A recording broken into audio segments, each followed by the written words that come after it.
But you know what's interesting? I was like, I knew then I wanted to live as a Jew when I came that first time. I just like, when I went to the holy sites, when I went up north, it just felt so like natural. And It's so there's something interesting about that, and that takes me really to there's a couple things that reminds me of. First of all, there's the idea that when Jews come to Israel for the first time, they feel like they've come home, yeah, which is an interesting thing that I think that you've touched on yourself. Exactly.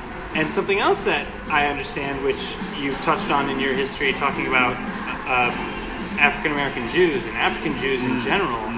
And I have other friends of mine who are really diving into the so-called lost tribes, which, as far as they're concerned, were never lost. Yeah. Hashtag Rudy Rookman. Yeah.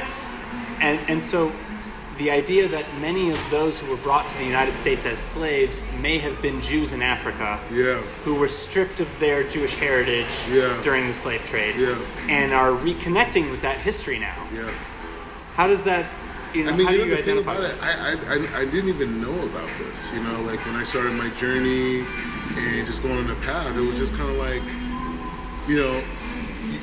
I grew up in the suburbs, and when you grow up in the suburbs as an African American, like no one really thinks about that, like what is it like for an upper middle class black kid, like what is that mindset, what is the whole thing, right? Because normally kids that come from a level of affluence or success or whatever, they're not looking to do the traditional things that people that grow up in another state or another economic bracket aspire to. Meaning that I had a lot of friends who were way more successful than my parents, and they wanted to do things like work in India and work in a Peace Corps type stuff. You know what I mean? They weren't fulfilling things. I mean, those are admirable.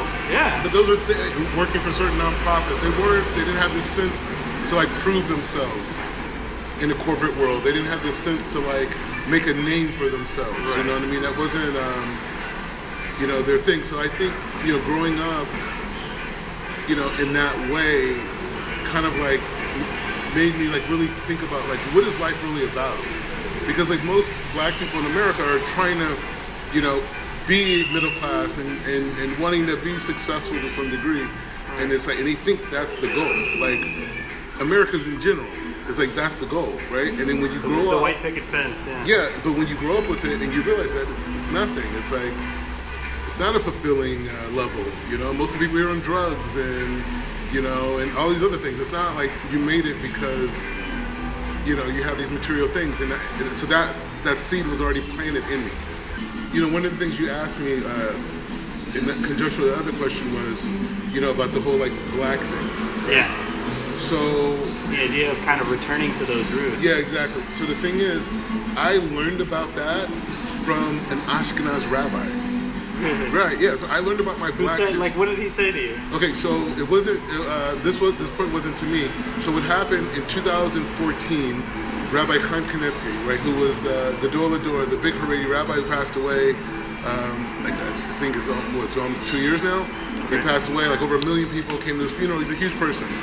So he made he made a ruling that the Jews in the Nigeria, that area, the Igbos are Jews. They're Jews, but the Ashkenazi tradition for people who reacclimate into the community is they do what they call a ger sahumra.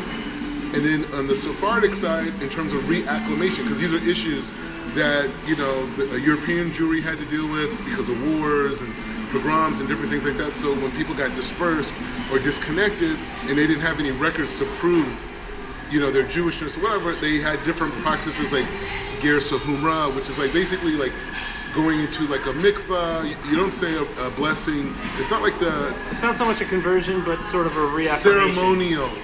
Ceremonial affirmation in the community season.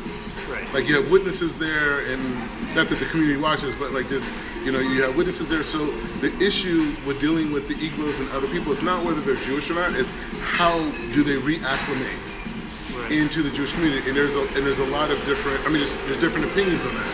But when Rav Chaim Kanievsky made that ruling, it's always been a known thing in the black community that, we came from Africa and we were people of like the Torah or these types of things. I don't know if it was so clear that it was Dafka Jewish, right?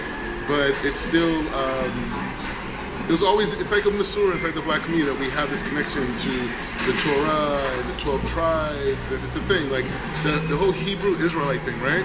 Yeah. There's a history in America for over 100 years of black people calling themselves Jews, right, calling themselves Hebrews, having their own churches, and the thing is, many times they wanted to integrate with the mainstream Jewish community, and they reject it. So which is so interesting too, because there's a history during the civil rights movement of Jews and blacks coming together, one and one. Right, but then at the same time, that rejection. Exactly. So now you see a lot of these kids today. They're saying, "Oh, we're the Jews, and you guys aren't," and a lot of that comes from a history of feeling rejected. That hurt. That's what it is. That's what a lot of it is. That's terrible. Yeah.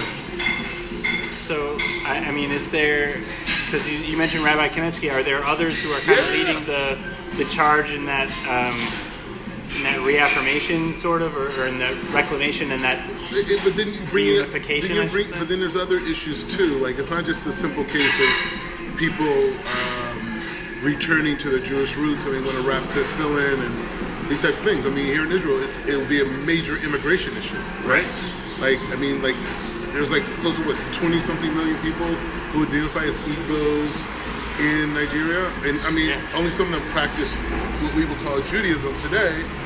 But you say all of a sudden you can move to Israel with a citizenship and Aliyah benefits. I hate to lay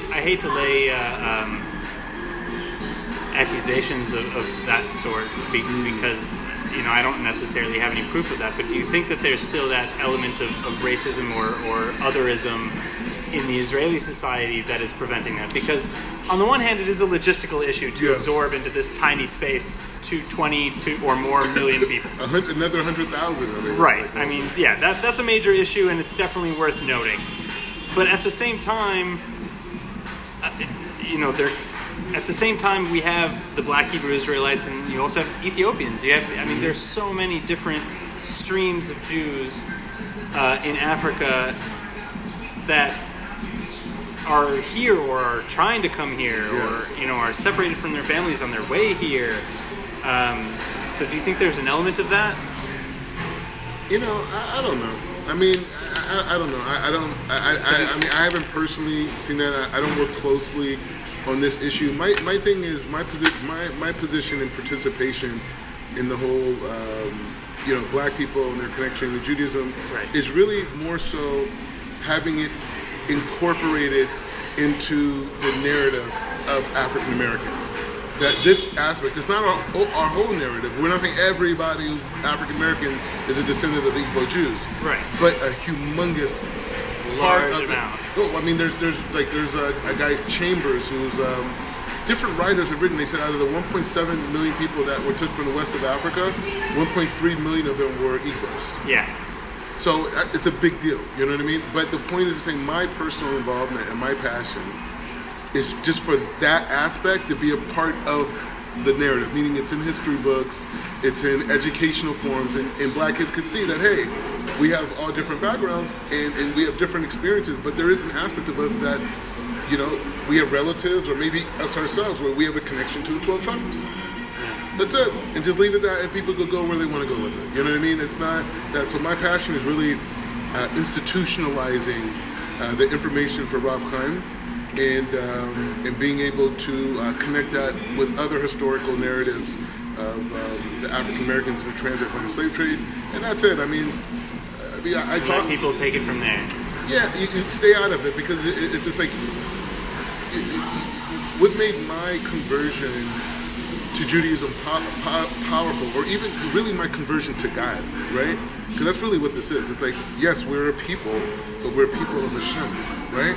And so our whole connection is... Well, and in general, we all practice very differently. Like, a Jew is not a Jew because he prays. No, okay, yeah, I hear that. No, I hear that. But when I say that even a person who doesn't pray at all, right? He doesn't connect at all, but he identifies as being a Jew, and he identifies as being a part of a people that are also Jewish. Yes. That is God. That's godliness. Yeah. That's connected to the whole Torah. He may not be keeping it, but he's connected to the whole sugya, the 7 days of creation, Mount Sinai, the 7 day we read, the whole sugya, and that is what, having that in the, what they say in the Makshava, having that, that's what brings the Geula. Not just, because you could be practicing and feel you're separated from the Am.